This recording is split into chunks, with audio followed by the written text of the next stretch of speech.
Dear participants, it's time to start, and welcome to all who have come here to follow the defense of dissertation by Kristiina Urb, analyzing interorganisational activities between cultural and creative industries and other sectors on a managerial level. We have also online participants, so let me then first introduce a few words about Kristiina.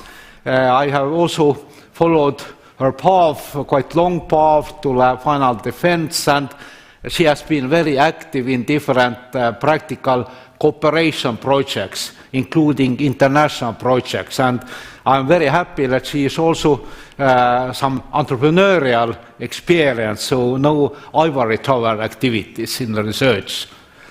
I'm also very happy that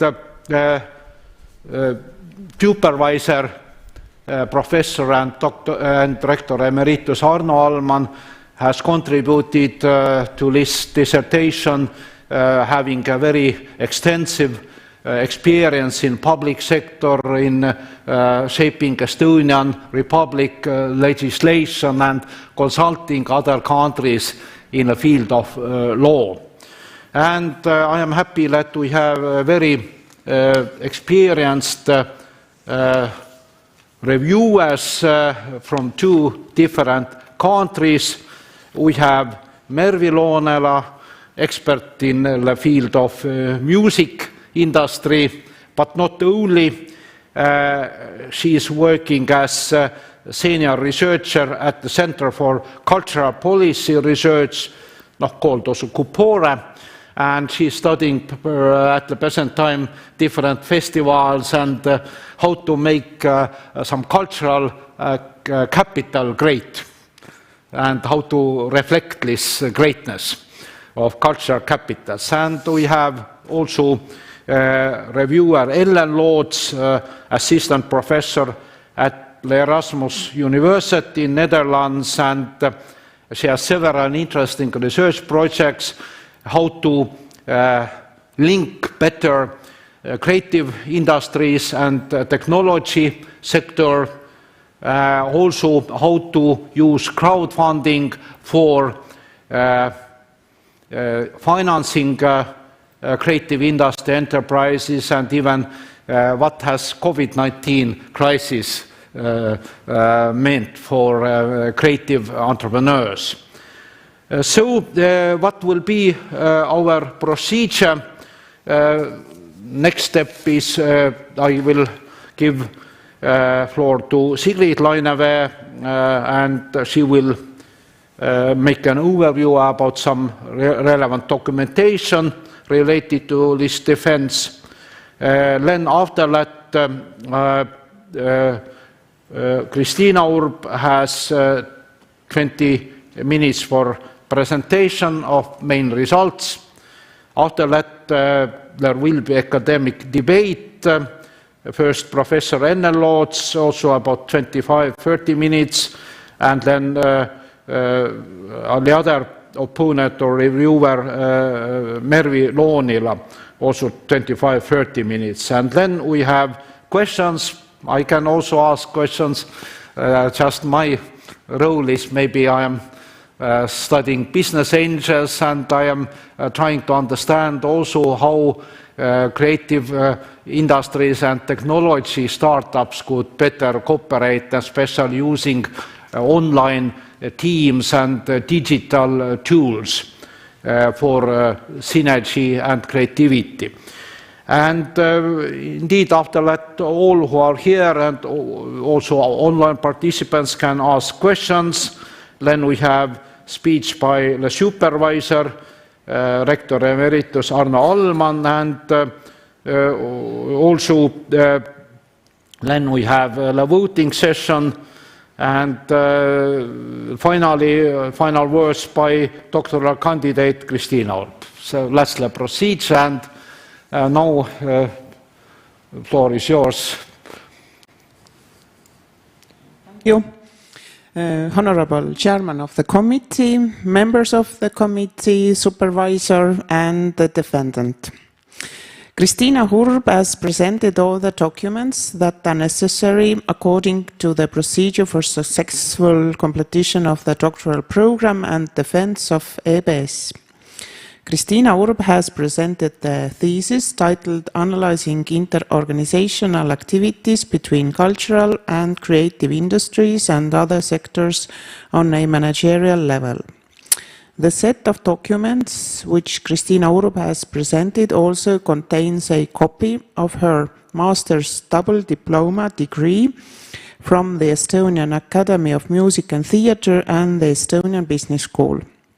Kristiina Urb has fulfilled the requirements of the curriculum of doctoral studies in management to defend the doctoral thesis and acquired the necessary amount of credit points. On 16th January 2024, the EBS Senate Research and Development Committee admitted Kristiina Urb to defend the dissertation for the degree of Doctor of Philosophy in Management. The committee also set the date of the defense. The Defense Committee of Kristiina Urb doctoral thesis was confirmed with the Rector's degree number 1U on 9th February 2024. Kristiina Urb has presented her academic CV and it is the following. In 2016, Kristiina Urb received a master's degree in cultural management from the Estonian Academy of Music and Theatre and the Estonian Business School. Her research focused on the cultural and creative industries. In 2009, Kristiina Urb received an undergraduate degree in media and advertisement design from the University of Applied Sciences Pallas with the grade Excellent. Kristiina has experience in creative entrepreneurship, strategic management, marketing, and product and service development. She has led international teams and projects and managed design and innovation processes. Kristiina started as a creative entrepreneur in 2008. She was one of the founders and manager of a graphic design agency, Control Design, and a company combining new technologies and audiovisual solutions, Visor Studio. Kristiina is also one of the authors and producers of the first 4D animation in Estonia. Since 2016, Kristiina has been part of the Creativity Lab think tank. From 2021, Kristiina is also part of the Urbsil team. In addition, Kristiina works as a representative of the Creative Europe program Culture Strand in Estonia. Her research experience is as follows. From 2019-2022, she was research group manager at the Estonian Business School, Creative Industries and Smart Cities Research Group. 2016-2024, she has been doctoral researcher at the Estonian Business School. Awards and scholarships. She has received Best Diploma Work of the Year 2009 award from the Estonian Rectors Conference of Universities of Applied Sciences. 2013, she received Dart Scholarship for Artist and Architecture. And 2018, she received Dora Plus Scholarship for conducting doctoral research in Liverpool, Nagoya, New York, and San Francisco. By ETIS, Estonian Science Infosystem, Kristiina Urb has 6 publications and completed 1 research project, and 2 research projects are in progress with the Creativity Lab. Thank you.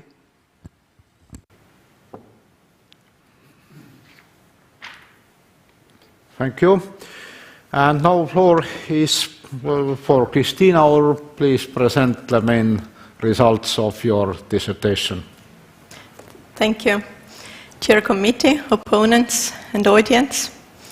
My doctoral thesis focuses on analyzing interorganisational activities between culture and creative industries and other sectors on a managerial level. Here you can see an overview of my doctoral dissertation. My motivation for the thesis comes from my years of experience with the CCIs and is sparked by observations of creative entrepreneurs and their struggles. one of which is working with other sectors. Therefore, the aim of my thesis is to optimize interorganizational activities between CCIs and other sectors on a managerial level to promote cross-sectorial collaboration and work. For this, I designed, conducted, and published 4 peer-reviewed publications to create new knowledge on relevant aspects. After this, I analyzed and assimilated the findings into a review article, concluding with developing and introducing the 3 Cs model together with its guiding principles. As a result, the doctoral thesis proposes the named model for optimizing interorganizational activities between CCIs and other sectors on a managerial level. It offers support for cross-sectorial collaboration and contribute to growth and innovation, hopefully. So to move on, the problem my thesis focuses on and contributes to is that on the one hand, previous research shows that cross-sectorial collaboration between CCIs and non-CCIs is paramount for growth and innovation. For example, for fostering purposeful growth in society and in the economy, research shows that the CCIs have the capacity to reshape narratives, challenge stereotypes, and amplify the voices of marginalized groups. These are the competencies we need to face current global challenges like climate change and artificial intelligence. Thus, we need interorganizational relationships between CCIs and non-CCIs to capitalize on benefits of cross-sectorial collaboration. However, on the other hand, the anecdotal evidence reveals an inferior quality of interorganizational activities between CCIs and non-CCIs, and that is the problem. Therefore, the doctoral thesis focuses on analyzing and optimizing interorganizational activities between companies from CCIs and other sectors on a managerial level. Here you can see a schematic overview of my research topic, research questions, and main constructs. The thesis limits its scope to common interorganizational activities of cooperation, value co-creation, and collaboration between CCIs and non-CCIs, and researches their connections to social constructs that may influence decision-making and behavior regarding interorganizational relationships and activities.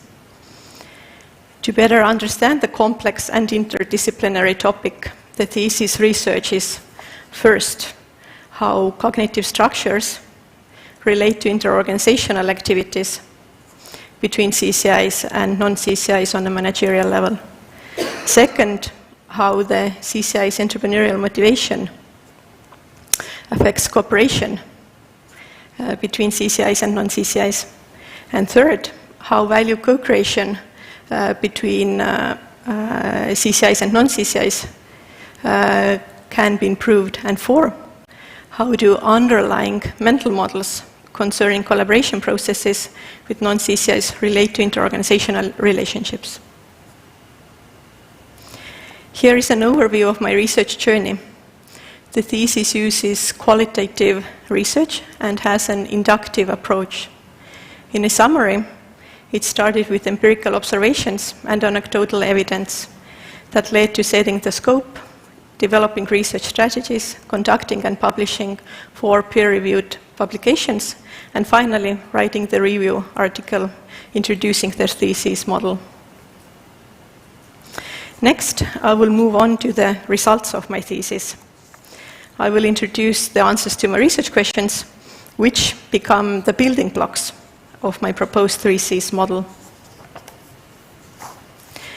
Based on the results, the answer to the first research question is that cognitive structures relate to interorganizational activities between CCIs and non-CCIs on a managerial level.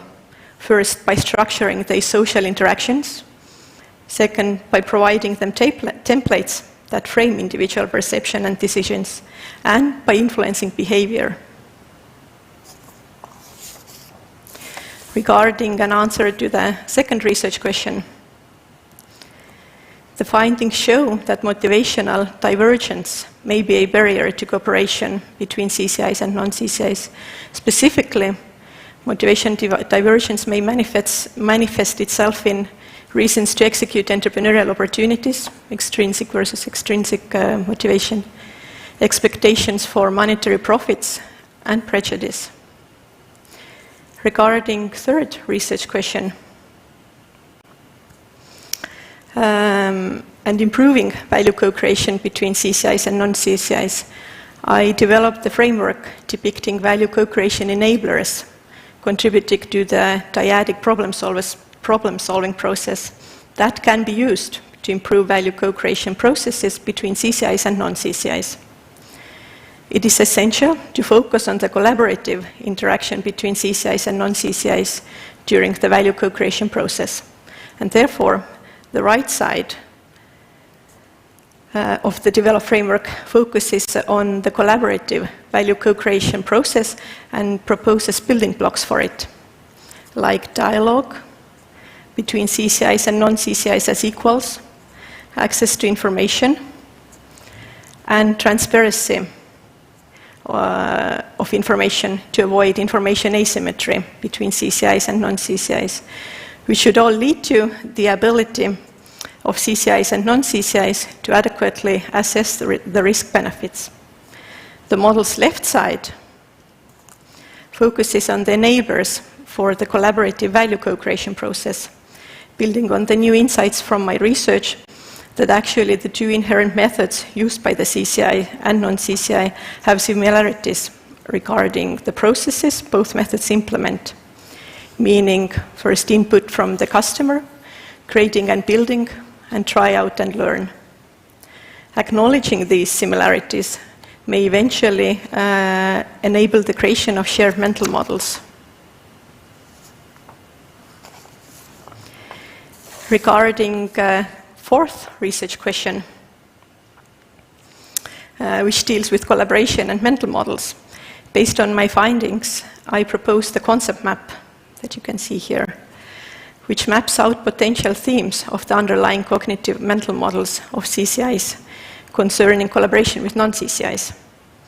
These potential themes can be clustered into focus on the intangible, focus on the business processes, focus on organization, and focus on self. They are further detailed in superordinate themes here, and relevant emergent themes under here. I will not go over all of them here, but as a quick example, the focus on the intangible has superordinate themes of aspect of higher purpose and actualizing elevated values, which, for example, have relevant emergent themes of CCI as a problem solver, embracing learning from mistakes, CCIs helping to validate non-CCIs, and liberating non-CCIs. Building on the results, I further analyzed the potential dynamics between the selected interorganizational activities and proposed the 3Cs model as a potential managerial tool. In this model, a wish to cooperate may serve as a catalyst, for example, when managers seek new ways to utilize resources with new partners. As a next step, a catalyst may lead to practice, meaning the collaborative process of value co-creation. For example, when CCIs and non-CCIs utilize their resources to co-create new offers. And for these two interlinked processes to operate better, we need a tool to care them, meaning an apparatus. In the proposed model, the apparatus is collaboration. Thus, the 3Cs model consists of, first, cooperation as a catalyst, and it's vital to add also the layer of managers understanding CCI's entrepreneurial motivation, because as discussed earlier, its comprehension may lead to more effective cooperation.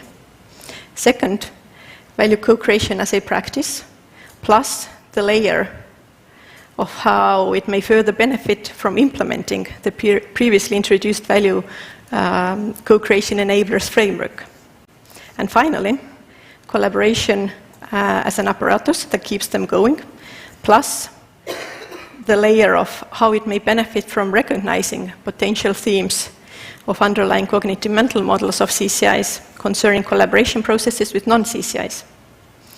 Based on the findings, I have also laid out guiding principles for operationalizing the thesis model that may make the implementing of the model more convenient. Next, I will move on to the contribution of my thesis. The thesis takes part in the empirical discussion about culture and creative industries, as it strives to understand CCI's perception of entrepreneurial motivation, provide new insights into the gap in the value co-creation literature, with particular focus on interactions and horizontal co-creation between other stakeholders, understand and exhibit potential themes of underlying cognitive mental models of CCIs concerning collaboration processes with non-CCIs. The novel findings and results of the thesis contribute to the theories listed in the figure in several ways. To discuss a few, the thesis, for example, contributes to the practice theory of entrepreneuring by offering the guiding principles of the three Cs model that may help to optimize interorganizational activities between CCIs and non-CCIs.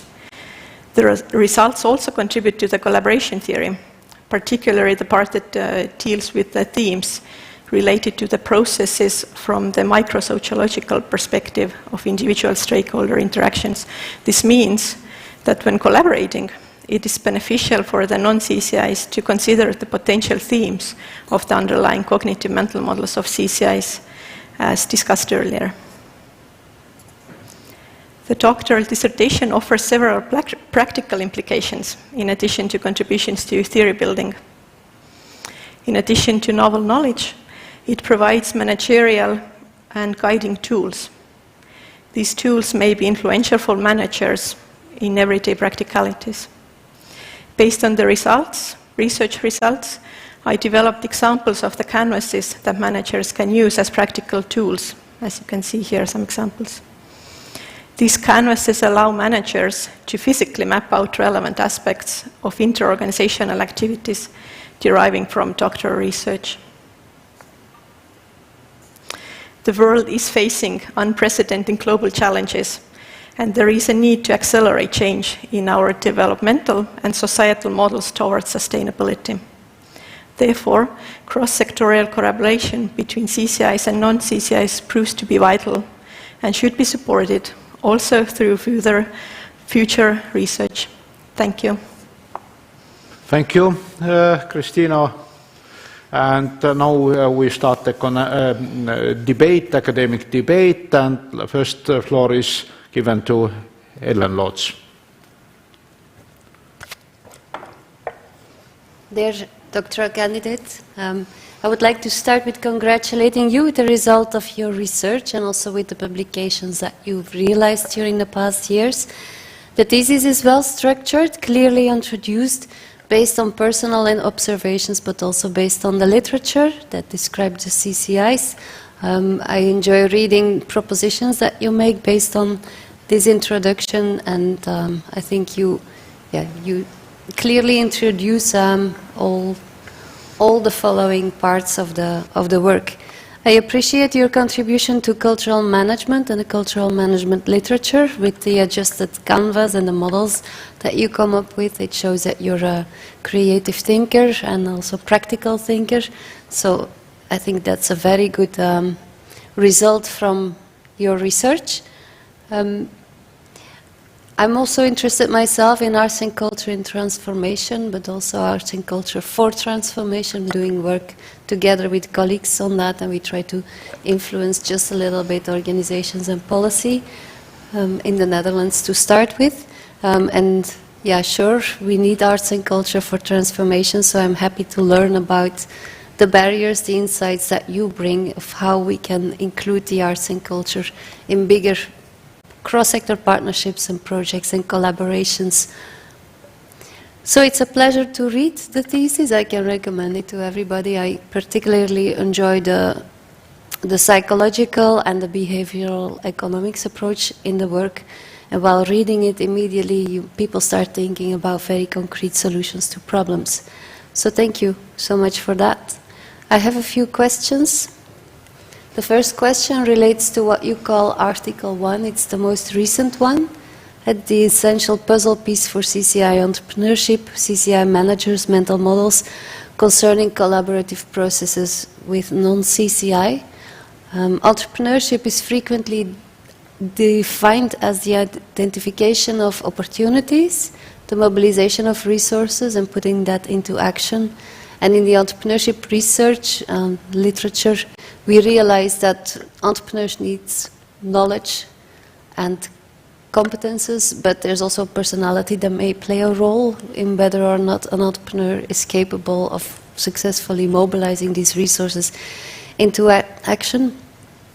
I've been curious for a few years, and I would like to know from you, what is specific now for entrepreneurship in the cultural and creative industries, and what do these entrepreneurs need? What do they specifically need when it comes to collaboration? And how and where can this be educated? Thank you for the question. I think it's a very relevant question in our field, and there's a lot of research and empirical work done towards finding questions to exactly finding answers to the questions that you proposed. I think the struggle still is access to finance, and perhaps more to ask for it, or how to approach different financing models or methods. Because as we know, the creative companies, they are small, they are 1-2 people perhaps, so very often the person, the artist, him or herself, who has graduated, is part of the managerial process, is part of leading the company, the entrepreneurial aspects of it. So I feel exactly the education side of it, that it still may lack in giving competencies to them regarding how to access finance, how to approach this topic, how it's okay to ask for money to do what you need to do, to have the investments that you need. I think also, so I think it's important for business schools to teach about creative industries, creative entrepreneurs, because when they go out, they may end up working with creative entrepreneurs so that they understand the specifics, but also in culture, creative educational organizations to teach about the business side of it. It is a dilemma that on one hand we shouldn't make artists into businessmen or try to make businessmen into artists, but there should be this balance that the both sides understand each other and have the competencies to have the common language and understand each other. I think some other relevant topics, I guess also perhaps are to do with identifying how you identify yourself as a creative entrepreneur and the struggles there, perhaps because you are in both worlds, sort of with one foot and the other, and to understand who you are and what you do and what's expected from you and what's expected in terms of contribution that you can make or should make. I think in that regards, the field would benefit from good examples, case studies, leading examples, someone you can look up to. If they, did it this way, maybe I can also to have like these role models, I would say, for the industry and for the young entrepreneurs. Can I maybe follow-up question? Mm-hmm, of course. What about more soft skills, for example, interpersonal skills or competences related to human capital based on your work? Have you identified anything in that area? Mm-hmm. Yes, definitely. The soft skills, I would say also the initial idea to cooperate or to be ready within yourself to cooperate with others, to have the competencies, but also, I guess, the experience or something that gives you the right push to go towards it. I guess the communication skills, the things that you need to bring those two worlds together, that the creative person feels that they can enter into the entrepreneurial sphere or become entrepreneurs. Yeah, thank you. The second question relates to your second article, Bridging Creatives and Tech, Co-Creation Enablers in Dyadic Problem-Solving Processes During Software Development Projects.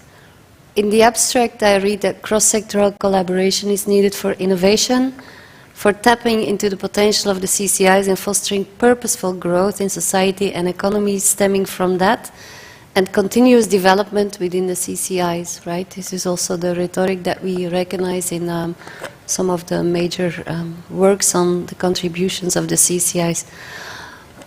Maybe in contrast to that, important economists such as Kate Raworth and Mariana Mazzucato, they're suggesting that we need to turn away from such a growth perspective because we are reaching the boundaries of our planet.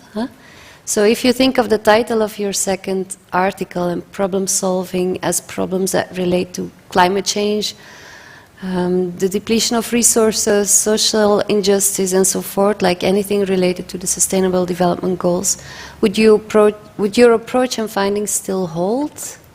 And then I'm wondering how and why. Thank you.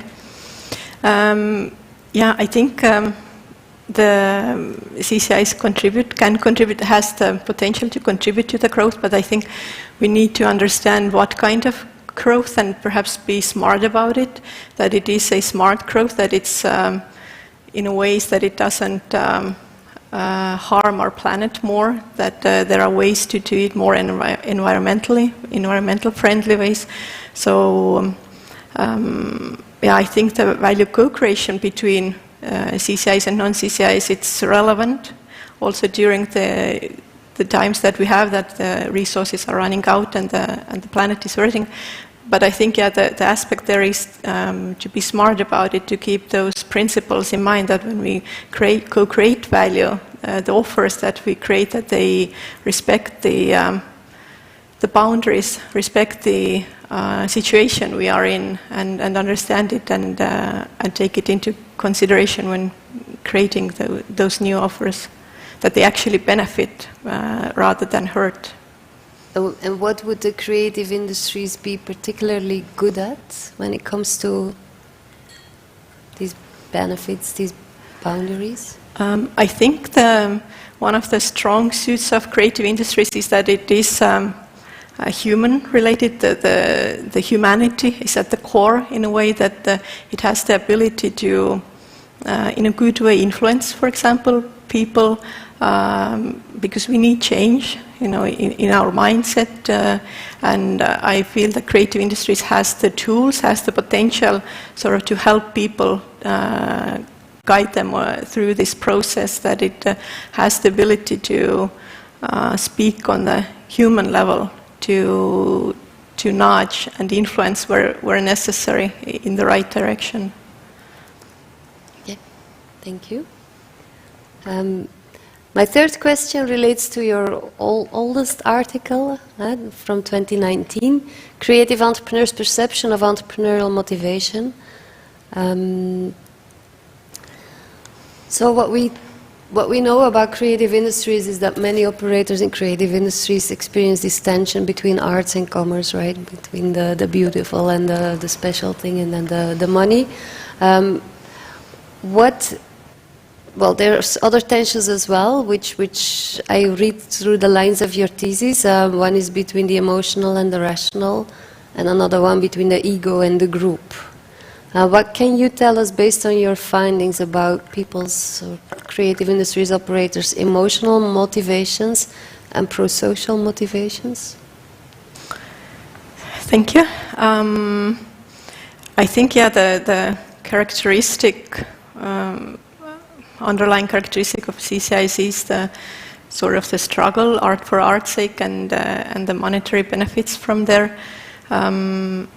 What I saw from my research, what is perhaps interesting, is that it's not so evident whether it's actually present or it's perceived by the participants, if it's just perceived by the CCI entrepreneurs, for example, that there is this difference, that there may be this struggle, that there is this motivational difference. But and I guess it's also important to perhaps work with the underlying influence, what creates this situation, what leads to this point where they feel this kind of difference is motivational, or and perhaps work with them. So I guess it's a nice idea for future research, for example, building on what I found. But you do recognize that there's also emotional motivations and pro-social motivations in the creative industries. Yes, I would say so. Based on my practical experience in the field, I would say so, yes. Okay. A question related to the overall approach of the thesis, right? You write about cognitive structures, selective cognitive structures, that are the perception of entrepreneurial motivation, value co-creation, and shared mental models, and underlying cognitive mental models. Does this imply that cooperation, collaboration, and co-creation are only dependent on decisions of individuals? Because when I think about collaboration, co-creation, I can also imagine it's a decision-making process at the organizational level, and maybe a little bit more strategic than what you suggest here. You seem to suggest it's in the mind and maybe also in the dreams of a person. What are your reflections on that, like the relationship between the individual and the organization behind the individual? Yeah, thank you. Definitely, my thesis focuses on the individual and there what's between the ears there, but definitely the other aspect is the environment, whether it's organization or some sort of institution, and the question there is if it supports collaboration, co-creation or not. So it's definitely very relevant aspect to also consider and also to work on, to make sure that the environment, the institution governing those individuals, collaborating, cooperating, that it's supportive, that it enables them to co-create or collaborate. So definitely it's the other aspect, in addition to individuals within the institution environment, also the environment itself, to pay attention to it, and what could be the enablers there to make the cooperation and everything better. And do you think it's translated into your models and your frameworks, this level in between the individual and the distant context, like the organizational level? Do you think it's translated in your framework, canvases and models? I think it can be a stepping stone, that it can be used by the institution to understand the individual level perhaps better, and then to use it as a stepping stone, as a starting base to develop the environment or the institution, and understand perhaps what are the aspects that need support or need to be supported more. So I think it's perhaps maybe not so evident in the model itself, as it focuses on the individuals, but I think it's a tool or something that the organization can use to make the environment better as well. Okay. I have a question in relation to your contribution to theory. So you give us an impression of the theories to which you contribute. I would be curious to learn just a little bit more about your contributions to communities of practice theory. Mm-hmm. What exactly do you identify as your contribution there? Mm-hmm. Thank you. That was actually one of the possible pathways for my thesis, to go in that direction more. But what I see there is that even though that the communities of practice, they sort of come together by itself, that no one is forming them from top down, but it's sort of bottom-up approach. But I see that they are more effective when they have guidelines or a design, some sort of inner.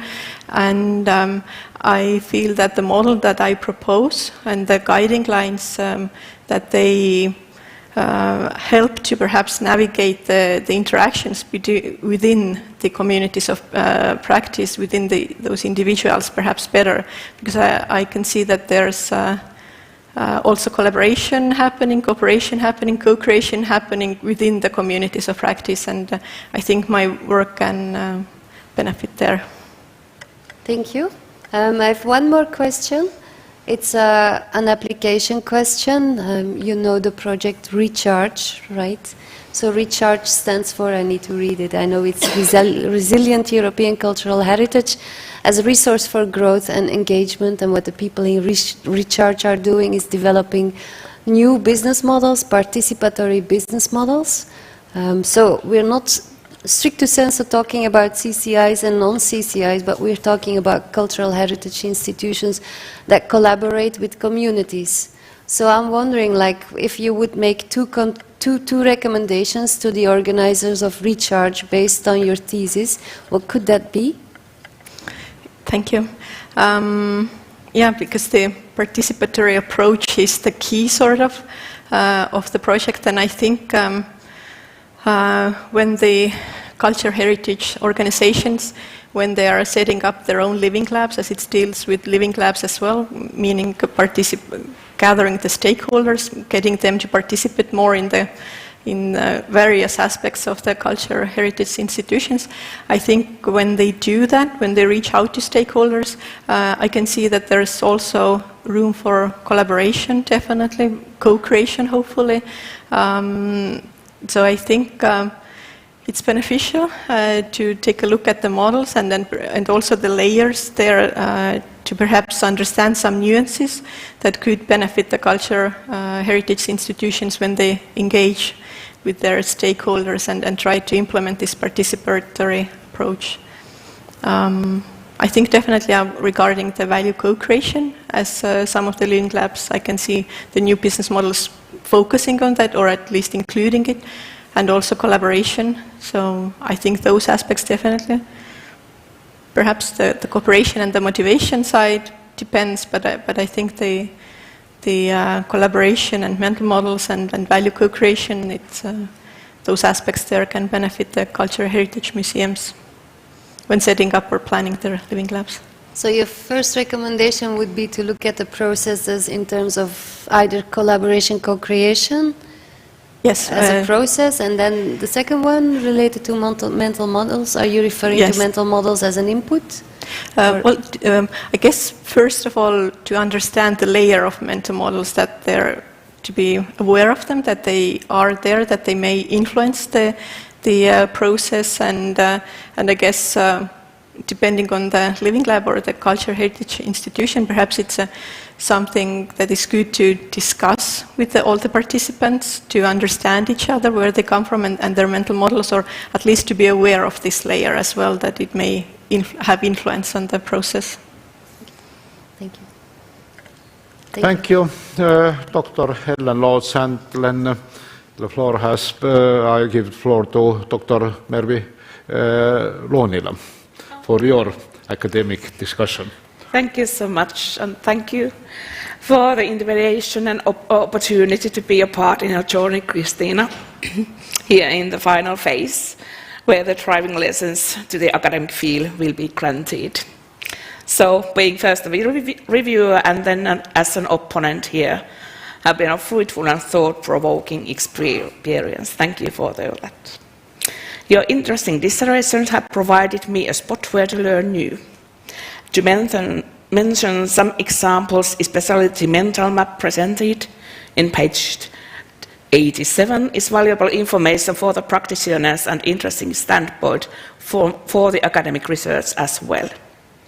Also, definitions of cooperation, co-creation and collaboration in the field of CCIs and the concept of 3Cs model gives a true value for the dissertations and thus gives an opportunity to highlight interesting and valuable conclusions of the thesis. Thus, indeed, the approach and emphasis of the thesis is strongly on the development attempts on the thesis field, and it can be observed throughout the work, I can say. However, at the same time, Some gaps of argumentation exist as well concerning the development of terms and concepts used in the work. I think that these problems are linked to argumentation structure of the dissertation, while the relation between the umbrella article and the original articles seems to be a bit vague for the reader on some occasions. But great, now we have an opportunity, a great opportunity to discuss about them now, I suppose. And I very thank you for my colleague Ellen that of your questions, how you formed these more general approaches. Probably my turn is to go a little bit more detailed how the dissertation is conducted, I think. Well, first of all, I would like to know how you see why this current topic is relevant and important in our time now.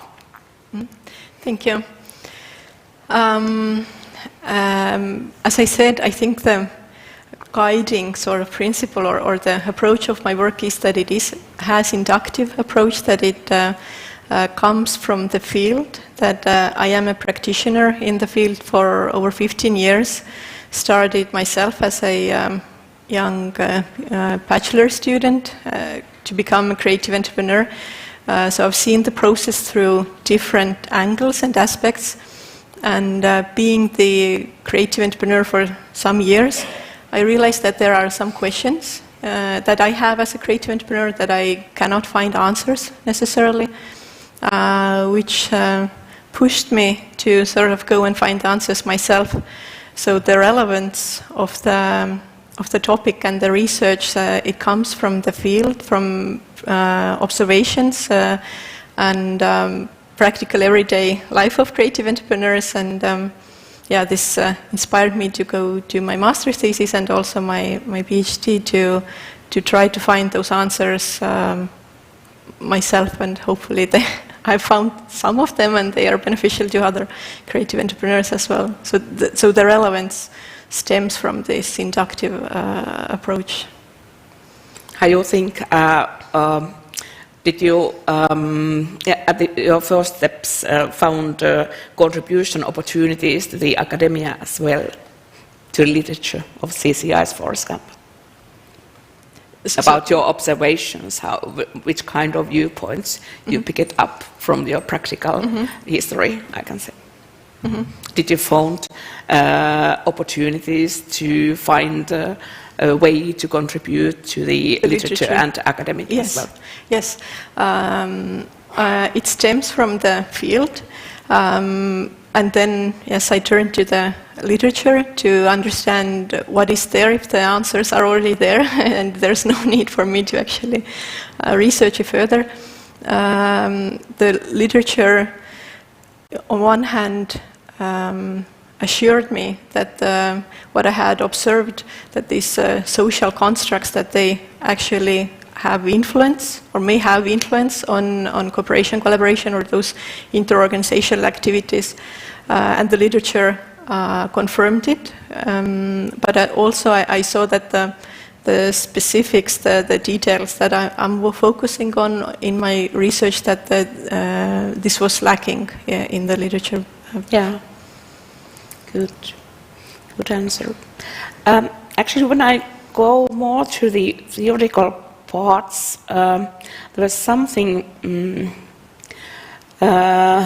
which woke different kind of ideas and thoughts for me. Was the really main concept of your thesis is cognitive structures, and you introduced them rather quickly in the introduction already, and then you mentioned that these are the selected three cognitive structures. So I would like to hear how these selected structures have been developed and where they came, and how it links to the existing literature, for example. Thank you. The cognitive structures, so they also stem from the observations that the this divergence in potential at that point, divergence in the motivational, entrepreneurial motivation, that it may have effect, which led me to the literature about motivation, specifically about the creativity, as according to the definition of the CCIs, it deals with individual creativity, skills, talents, and how to use them to create intellectual property that you can exploit later on. So this led me to understand that the entrepreneurship side and the motivation for creations or creativity, that they are interlinked. So I looked into the literature about motivation and what motivates creativity to understand how to connect this aspect there as well. Then the value co-creation, and it deals with the shared mental models in the end. This stemmed from also in a way from the field, but from the literature, actually, that the methods that both sides use, that it seemed to me that they may have these overlaps or similarities on the conceptual level. So I turned to literature about the methods and to understand if it supports my proposition or the idea or assumption. And the idea about the mental models as a cognitive structure, this is something that sort of ignited my thesis or my journey at the beginning. This was one of the first cognitive structures that I defined or found, and then turned to the literature and institutions specifically to understand that informal institutions have the effect of the behavior, decision making. So I went and made a contribution to this literature and research how to connect the mental models of CCIs and the other parties to the literature. So can you say that these cognitive structures that you have been selected here, your thesis, are the results of some kind of abductive logic or something like that, Yes. that the practice and literature, yes, and then development, yes, and result about that? Yeah, exactly. Yes. The abductive, yeah, research going between the, yeah, literature and yes, the data. And thank you. Very interesting. If I go more depth to the deeper to the methodologic choices about your research, and this is good to continue about this abductive logic, how you describe these selected theoretical frames as well to this work. You introduced us, that there is inductive approach in this thesis, but I can find in different articles and different methods as well, and we know that first are the articles written and then the umbrella is written, and so I think that probably we are talking about abductive study here, if you agree with me. But I am interested to hear why these kind of data sets, why this data was chosen to your thesis here. Mm-hmm. Thank you. Yes, that is true, that there's this can I say struggle a bit, yes, yeah, between the articles, the methodology, and there, and then the umbrella, sort of trying to take it all together. That I would agree. I guess the abductive is sort of more the underlying, that going between the literature and data. The data sets. Well, the idea from the beginning was to understand more about the individuals, the managers. So that set the level of the research, and also when it comes to methodology or data collections, that it's individuals I need to understand more or gather data about. So it seemed natural to me to use interviews or qualitative approach in general to sort of go deeper into it and to understand more, and also to realize all the aspects and nuances, not to miss anything. So this is sort of the guiding path or way for me, why I chose this kind of data collection methods, that it's mainly qualitative, it's interviews with creative entrepreneurs, but also with experts of CCIs to give a bit different kind of angle to the context. And one of the articles was more literature-based desktop research, because it felt that it gives the best understanding about and the answer to the research question that I was researching. So I guess the creative entrepreneurs and the experts that I interviewed, that it was a mix between who I was able to approach, and also to understand if it makes sense, that I don't interview just anyone, but it actually, they may have the understanding and the knowledge, or they can reveal something about the phenomenon to me, that it's important. And then I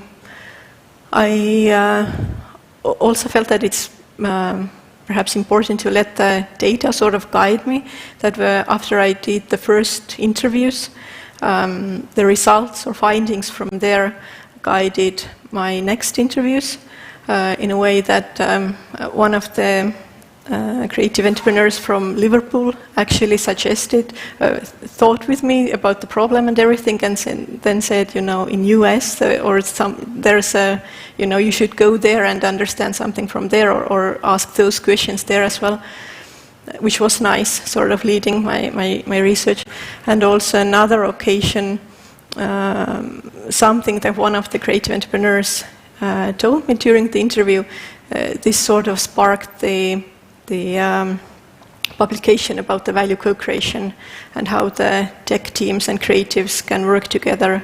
So it sort of has its inception in one of the interviews. So yeah, I also let the data sort of and the findings guide me. Yeah.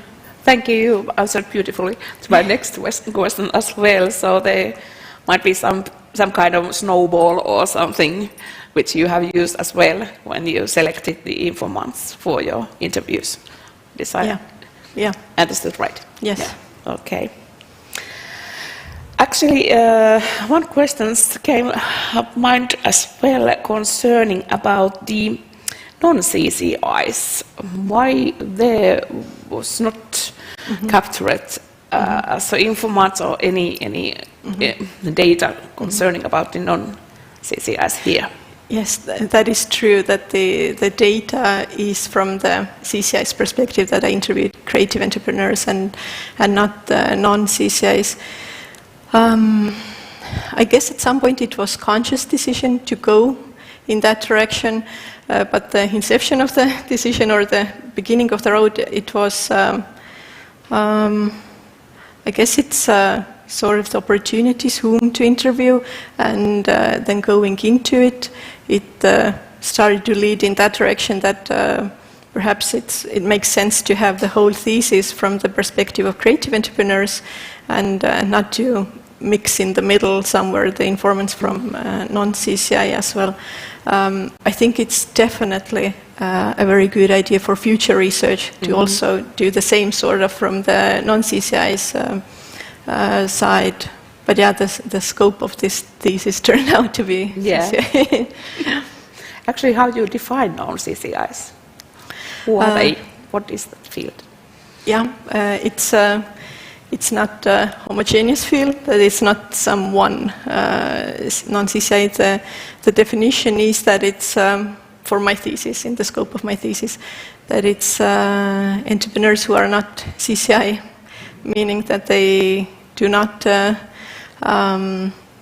use the same definition, or do not go under the same definition as CCIs, meaning using the individual creativity, talent, skills to create IP and exploit it, that it's outside of this scope. Okay, thank you. So, time still? Yeah.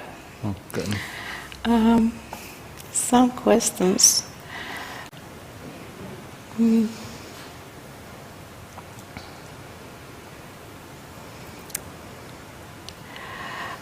Yes, probably to the final questions, I think, because as time is running.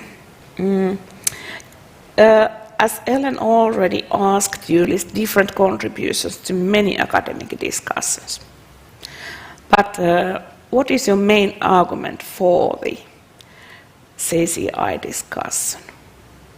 What is the main clue in your doctoral thesis to the CCI literature? You mean in a way the main take or contribution to the CCI? I think understanding the cognitive aspect of those rather common interorganizational activities that we perhaps engage on a daily basis, and we do not recognize perhaps necessarily the cognitive aspect of it, and to put more focus on it, but in addition also to give some clarity of it, not to just say that you should also think about the cognitive side of it or the constructs, but also to give some tools, some ways to think about it, to go forward, that it's a bit more in-depth information or knowledge information about it, the mental models, the themes that potentially may be there for CCIs, and the motivational diversions, and I think that this aspect, I would say, is the... Okay. But when we look at, again, about the 3Cs model, and look at it from practical level, and your great definitions concerning about the cooperation, co-creation and collaboration, what there happens in practical level? On a practical level? Yes. I think the canvases that I sort of created, that they could be beneficial practical tools for managers or anyone engaging in cooperation or collaboration processes, that they sort of take the theory of it, the results, the findings, everything, and then translates it into a simpler version. I would say designs it in a way that it can be practically used or put in use in practice to understand the model on a more practical level and employ it, hopefully. Thank you. Well, you start with the EU policy focus in your text, and from the creative industries lenses, and provide many viewpoints for further research from cultural policy perspective as well. But what kind of policy recommendations you might have basing on your presented findings here at both an EU level as well as here in Estonia in particular?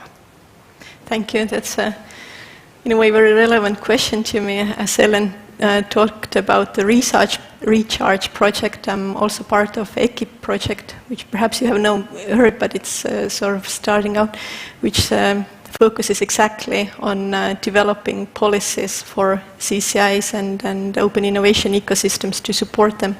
So I'm very much in the process of finding, scoping and understanding and finding and finally formulating policy recommendations about CCIs.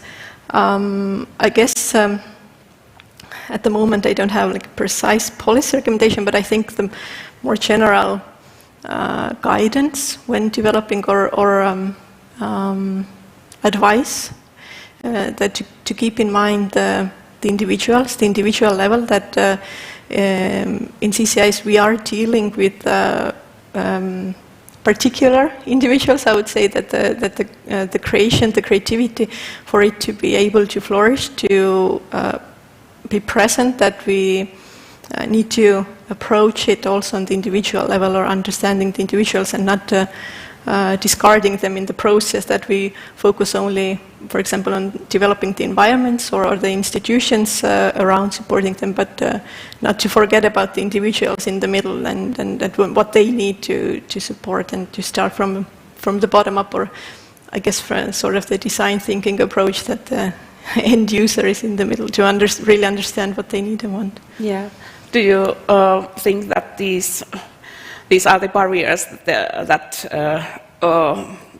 doesn't allow to implement the recommendations, that politicians don't see the individual level at you as a way that you mentioned? Yeah, thank you. I guess I cannot generalize. Of course, there are who notice, but I think in a bigger process, especially on the EU level, that approaches a whole bigger, a wider, which it has to sort of from the general perspective, but then translating it to regional level, that through those processes that we do not disregard the individual somehow in the end. Do you find any opportunity about the co-creation and collaboration methods in this policy-making work as well, when actors from the field and politicians can be on the same table? How do you think can you test your model in this kind of context as well? I think it would be a very interesting setting to test the model, to have the policymakers and the CCI actors on the same table. I think the main principles that you should consider the cognitive aspect or the cognitive structures in this process. It's relevant whether the actual themes on the detail level are exactly the same. Perhaps not always, but the principle of it, that you understand the individual, the cognitive aspect, that it plays a role in the decision making, the behavior, to be able to collaborate, cooperate. Yeah. Thank you. I'm happy with this. Thank you. Thank you, Dr. Mervi Luonila, and now I use my right as chairman of the Defense Committee also to ask some questions, but I hope that our audience will soon also become active participants by asking smart questions. Well, I have also a question about this 3C model, but from linguistic point of view, because you pointed out that it's important to use cultural heritage, and indeed creative industries are very much based on cultural heritage, and cultural heritage is linked to language. So I started to think how to translate these 3 words to promote your approaches using Estonian language. With co-creation it is easy, koosloomine, Estonian term. But collaboration and cooperation, how you differentiate? Because even in Estonian language, the word collaborant has, for political reasons, a bit such a negative context. So if you have to have a speech in Estonian language, how will you explain the difference between cooperation and collaboration? Yes, thank you for the question. It's Estonian language based, so I know about defining the 2 constructs, because in Estonian they're very similar, right? Yeah, and also, by the way, in the Finnish language, at least our friend Google Translate doesn't make difference in Finnish. So it was something that I struggled, because I had to, when I was writing my thesis, I had to provide also a conclusion in Estonian, so I had to translate them. And I'm just checking what kind of terms I ended up. So I'm using koostöö, koostöötamine ja koosloomine. Okay, koosloomine, but koostöö and koostöötamine, what koostöötamine, is it collaboration? I mean, koosloomine is clear. Koostöötamine, collaboration. Okay, but I think there is still, maybe you should ask do some creative new terms generation session online to get even better words. My second question is related to page 46, and you have this intrinsic and extrinsic motivation. And being a small business angel, I meet each month some startup teams who say we want to change the world, we want to change, make it more green, we want to make it socially more equal, etc. If they make such a statement and it's true, if it's really true, then is it extrinsic or is it intrinsic motivation? And if some musician or artist says that, not says, but I understand that he wants to, as individual, to be very famous and doesn't so much want to delegate, is it then extrinsic or intrinsic motivation? Yeah, thank you for the question. Yeah, definitely the creative entrepreneurs, they can be also motivated by external awards, fame, and the non-CCI entrepreneurs, they can be motivated intrinsically, social entrepreneurs, for example. But I guess in my thesis, the focus or the scope is on understanding that when non-CCI and CCI entrepreneurs, when they come together to cooperate, that it's beneficial to understand that for the CCI entrepreneur, that why they are using or why they decided to become entrepreneur, that it's very much intertwined or linked to the motivation or the appreciation for the creation process or for the creating. It's this aspect that you should understand when it comes to that it. It's a very important aspect, but it's a bit such a tricky, because you see, I have seen, for instance, in fashion industry, people are really good designers and fashion designers, but they don't delegate. They think that they should design everything themselves. And at the same time, if we want to invest money as business angel, we ask, where is the scalability? Exactly. And scalability is a great thing in technology and in platform economy. And okay, I have still one more question, because really your thesis is very interesting, and we are now in Estonia such stage where we, because our salaries have come up and some input costs, we can't be any more competitive in many industries as cheap subcontracts. We have to develop our own brands, and creative industries can contribute to designing artifacts and other things that support our brand for exports. And what is the most important takeaway from your dissertation to get our creative industries to cooperate more with non-creative industries to promote Estonian exports? Thank you. It is a very relevant topic. It has been for years in Estonia. Enterprise Estonia tried to implement a method or a support for monetary support for creative industries and other companies, for them to collaborate to create new offers with better value propositions. And if I'm not mistaken, it sort of failed, because there was no such kind of cooperation, that they didn't find the companies from CCI and non-CCI who were able or wanted to cooperate. So I think the topic is very relevant in Estonia, and to understand how to encourage and do it, because, as you said, it has very tangible benefits for export, for example. So I think we should perhaps educate both sides to help them to come together, and I think the model that I proposed and the guiding principles, they may offer help in this process. You have many interesting mind maps and schemes to support such conversations. Now I think it's time to ask from our participants about your questions, and I hope also these who are participating online will insert their questions.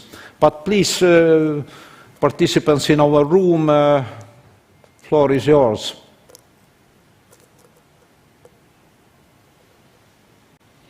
Yeah. So this is not, I have not read your thesis, but out of curiosity and first year PhD student, I want to know that what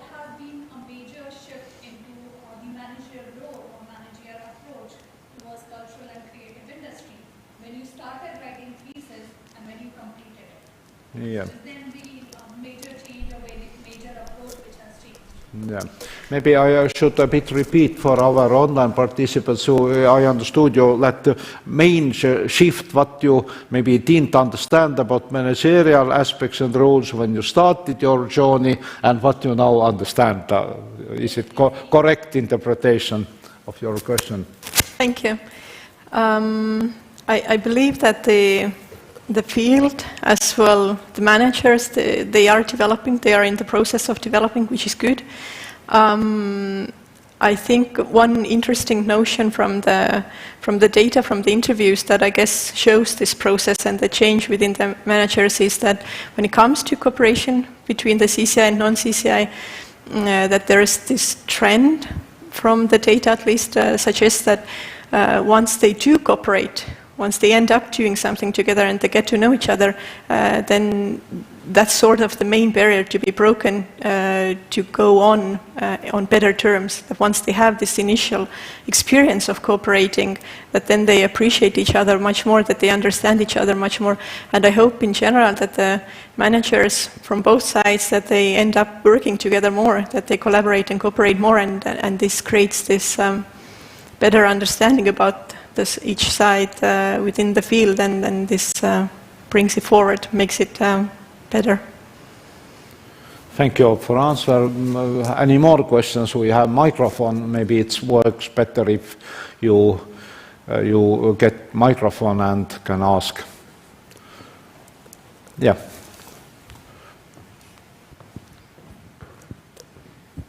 Yes, thank you. So I'm Birgit Linnemaa, the first year PhD student, and I have a question. Did you come across any data about economic value created based on the cooperation between CCIs and non-CCIs? I mean, monetary value. Did you come across any data based on your interviews or based on your research, the literature you read? So what about some numbers, if any? Thank you. Yes, thank you. Luckily, there is statistics about, especially also regarding what you asked about, because creative industries as a field is a rather young field, so it needs this ammunition, I would say, to show also in numbers, in statistics, what they actually do, how they can contribute, how they can increase values, what kind of economic impact they may have. So there have been studies, statistics about it, so it's available publicly and it's out there.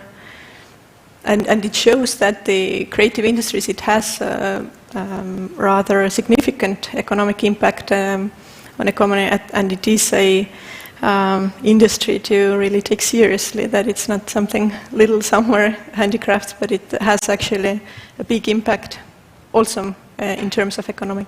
Yeah, my main question was actually targeting whether through the collaboration between the CCIs and non-CCIs, whether there was any particular study or indication of economic value created to each other as a result of this collaboration, but this might not have been the focus of your research. Thank you. Yeah, thank you. I think it would be very interesting and beneficial, this kind of data, but at the moment I cannot think if there is this specific. It's a great idea for future research. Yeah, some success stories would be good for consulting in this field. Yeah, I understand we have a bit more questions. Yeah. Yeah, I do agree that it would be really beneficial. I myself am creative, but also a policymaker. So my question is that. Basically, as I understood, I have not read your PhD. I understood that you are dealing with one or two people companies mainly. So did you consider, or did you put a hypothesis that maybe like the creatives are not actually good managers? They might actually be really lousy in business. And maybe this kind of cooperation should be facilitated by professional managers in maybe clusters? Thank you. Thank you. Yeah, this is also a very relevant topic in the field, that if creatives can manage companies, and also if they should become like full-on business managers. There have been ideas to provide sort of the middleman, to somehow develop, support the middleman who could help the creatives do the managerial side of it. I don't know any good examples at the moment, if in practice, if it works or not, but yeah, definitely the data shows that there's I would say lack of competencies when it comes to managerial side of creative industries. Yeah. I have a question. Did you notice during your research, like going beyond the thesis, how these collaborations are connected to the impact to stakeholders and the public good created? Like, and what are the blind spots for the further research possibly arising? Thank you. Thank you. You mean the avenues for future research, perhaps, or? Yeah, but in the sense of the impact when this collaboration taking place, like in different forms, so how it is impacting stakeholders, which can be on community level, public sector, and so how does it work, and what are the blind spots for possible next research? Thank you. From the previous research, it shows that creative industries, as I call it, has this superpower, that it has impact beyond its own sector, that it can influence places. For example, when there's a movie set somewhere in the little village that no one knows, but then the big movie set is built there and they're filming the movie there, later on the place becomes much more known. They can use it for their own marketing.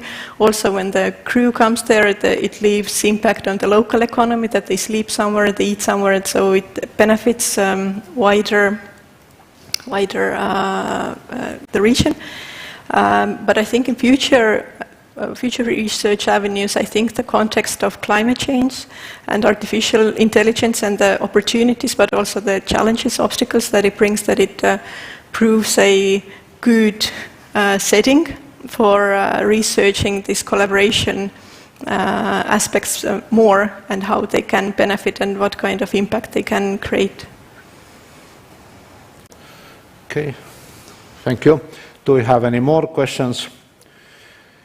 I don't see any online questions, and so I used my right then to ask last question, which is, no, I would say, because we have been very serious, it's such a semi-serious question.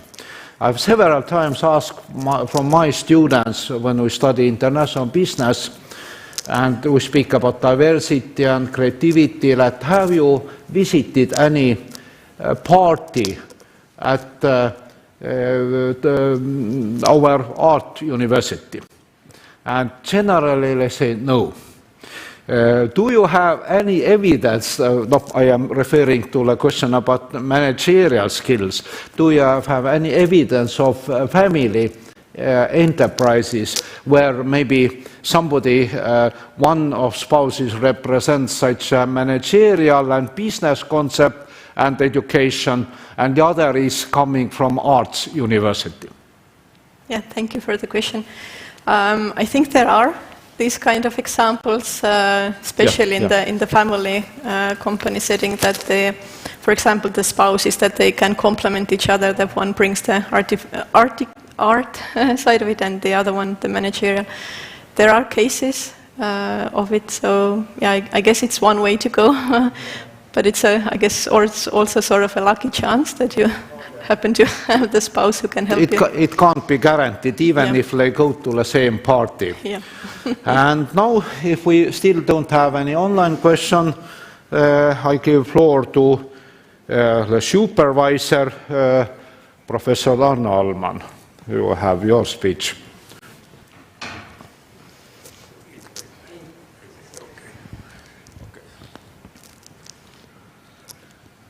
Thank you, Mr. Chairman. Honorable members of Defense Committee, dear colleagues and participants, and dear Kristiina. Paistan siin välja küll, pole hullu midagi. Kui ma tulen su kõrval, siis ma olen nagu kaaskaitsja, eks ole.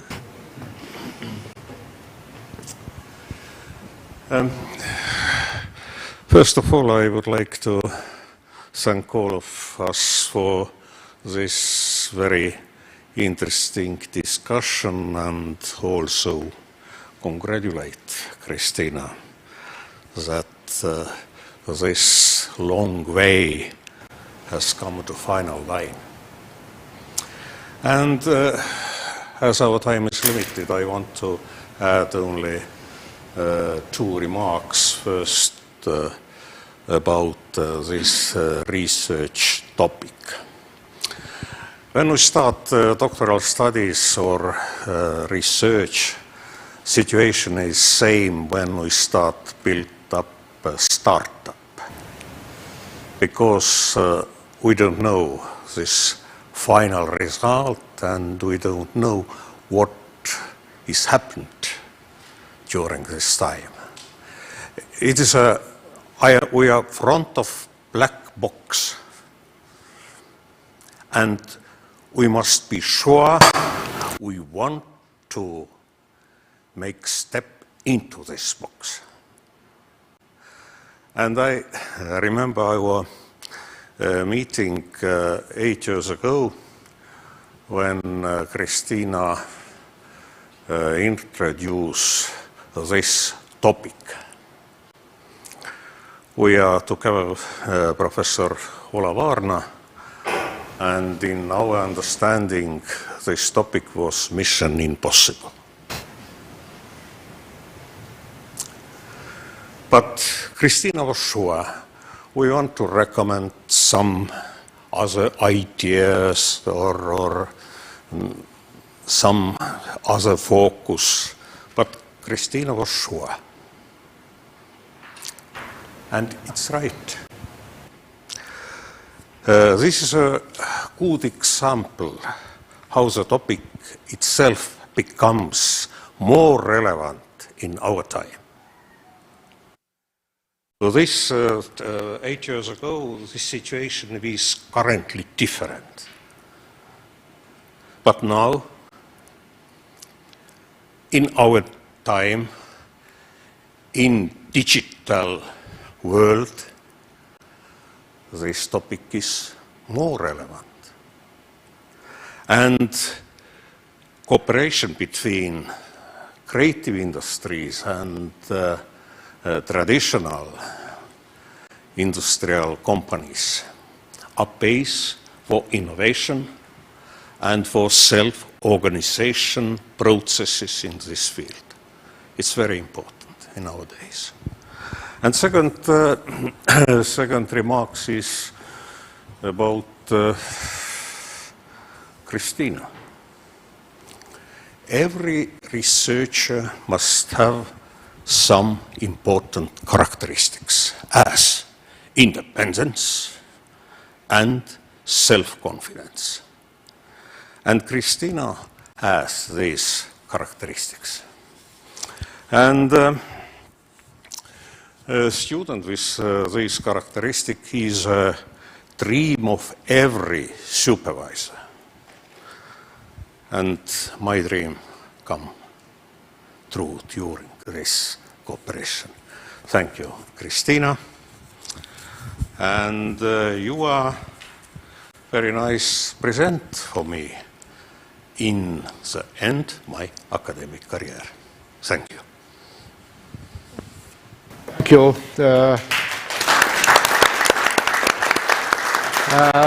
Thank you, Professor Arno Almann. And now, because it's very healthy to take some steps and walk, and only those who are behind this table, we are discriminated, but others could take some walk for maybe 7 minutes, and then we have our final discussion about the results of the defense. And you can also take some walk. taksi.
Dear Kristiina Urb, our Defense Committee, anonymously, not anonymously, but we all casted yes and positive, so we have a decision that we award the degree of Doctor of Philosophy in Management to Kristiina Urb. So,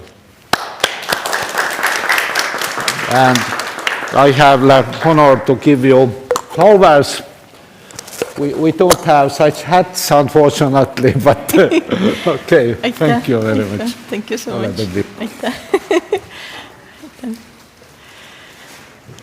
So, others, please, you can congratulate our new doctor.